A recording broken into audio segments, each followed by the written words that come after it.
This month on the Unsquared Circle, a fan knockout, Kane's kind of politics. Oh my gosh, no more Playboy for the WWE, and TNA's roster flush. Here are the hosts who find it all so you don't have to, Bobby Black and Wrestling Live. Hi wrestling fans, welcome to a new edition of the Unsquared Circle. We're your hosts. I'm Wrestling White. And I'm Bobby Black. And let's get on to today's top stories.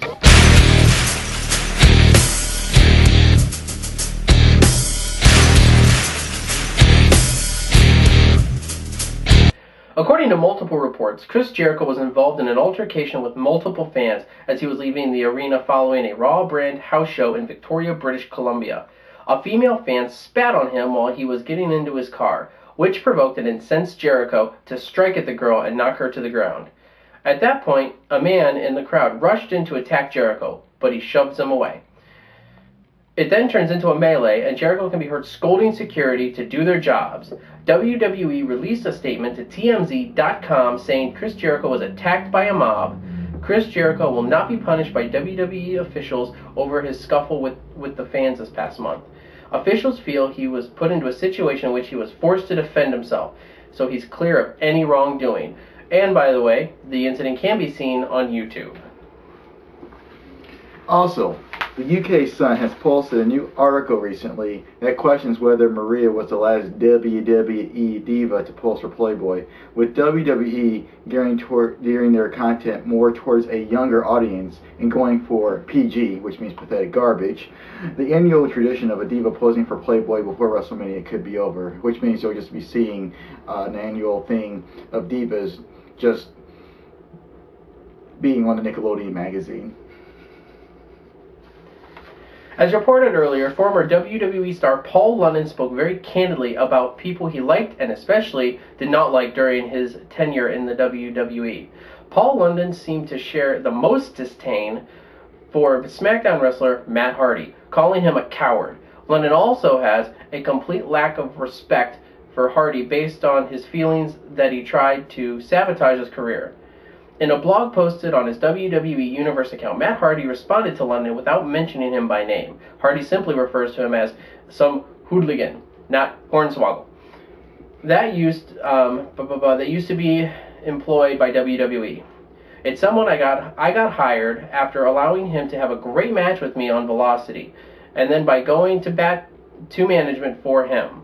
Hardy wrote, and then he became bitter because he attempted to follow in my footsteps, and he couldn't measure up as a man in any way.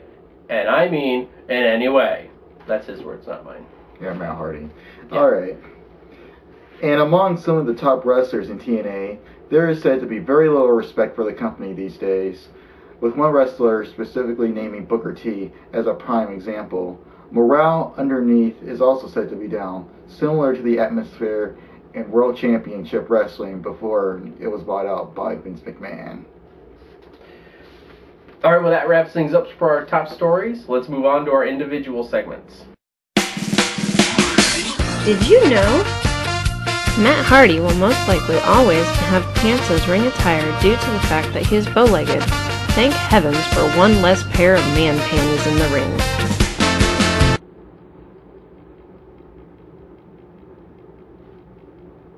You know, I've been watching the wrestling business for about 12 years now. I've seen a lot of highs, which is the rise of the NWO, and that's about it. And I've seen lots of lows. For example, the fall of ECW. Chris Jericho's debut in the WWE. Vince McMahon getting blown up.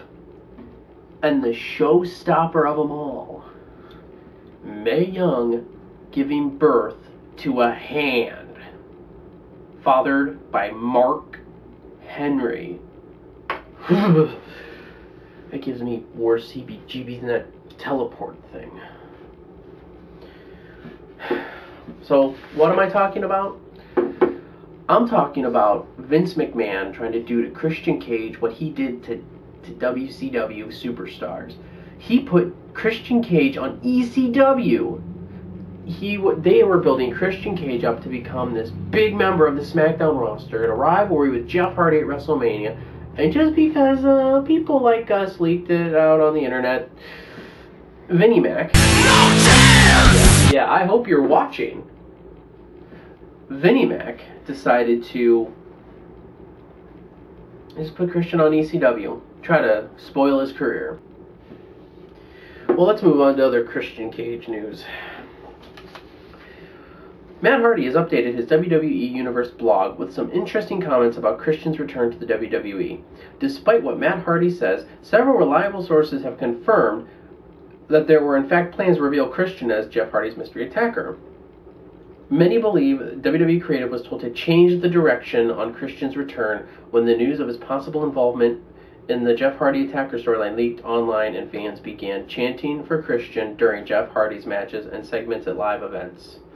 Oh, so you mean like the fans actually wanted Christian in that story and they were waiting for Christian and you just don't do it? Hey Vince, I hope you're watching. I know you're watching. That's what the fans wanted and you did not give it to them. The Matt Hardy story turn, in my opinion, wasn't bad. It's good for Matt Hardy. I just think Christian's angle would have gone a lot better for both parties. Alright, on to apparently more important news.